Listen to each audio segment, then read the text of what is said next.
ತಗೋಮ್ಮ ನೀರು ಕುಡಿ.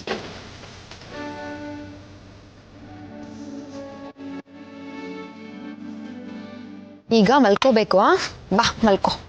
ಸುಧಾ, ಅದ್ಗೆ ಸಾರಿ, ನಾವು ಬಂದೆ ಡಿಸ್ಟರ್ಬ್ ಆಯ್ತಾ? ಇಲ್ಲ ಅದಕ್ಕೆ ಪರವಾಗಿಲ್ಲ. ಏನಾಯ್ತು ಅದಕ್ಕೆ? ಇಲ್ಲಿ ಯಾಕೆ ಕರ್ಕೊಂಬಂದ್ರೆ? ಯಾಕಂದ್ರೆ ನೀವು ಮಲಗಬೇಕಾಗಿರೋ ಜಾಗ ಇಲ್ಲಿದೆ, ನಿಮ್ಮ ಅಮ್ಮನ ಮಡಲು.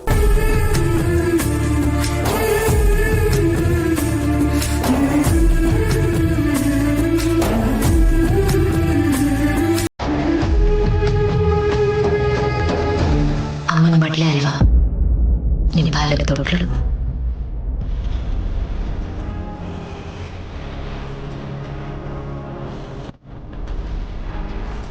ಮಲ್ಕೊಳ್ಳಿ. Thank you.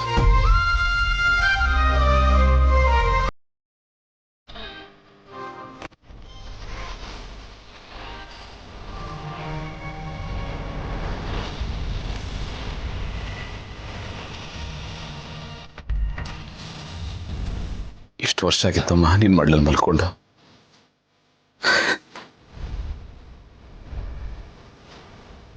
ನೀವು ಹೇಳಿದ ನಿಜ ಭೂಮಿಕಾ, ಅಮ್ಮನ ಮಡ್ಲಿಗಿಂತ ಒಳ್ಳೆ ತೊಟ್ಲು ಪ್ರಪಂಚದಲ್ಲಿ ಇನ್ನೊಂದಿಲ್ಲ.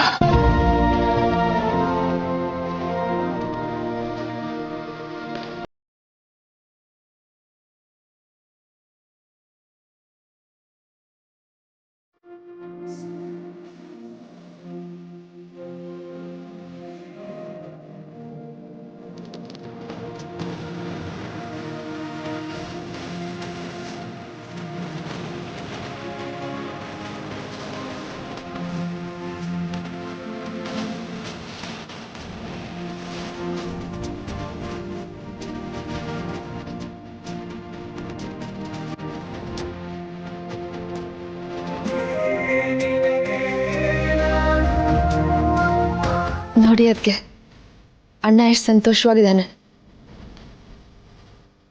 ಎಷ್ಟೋ ವರ್ಷದಿಂದ ಇದಕ್ಕೋಸ್ಕರ ಕಾಯ್ತಿದ್ರು. ಅಮ್ಮನ ಮಡ್ಲು, ಅವ್ರು ತೋರ್ಸೋ ಪ್ರೀತಿ, ಅದಕ್ಕೆ ಇನ್ನೊಂದು ಹೋಲಿಕೆಲೇ ಇಲ್ಲ ಸುಧಾ. ಇಷ್ಟು ವರ್ಷದಿಂದ ಅಮ್ಮ ನನ್ನ ಜೊತೆಲಿದ್ದಾಳೆ.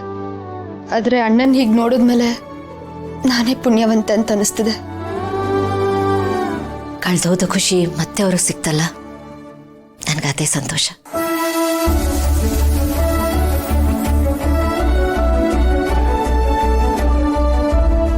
ಅಮ್ಮ,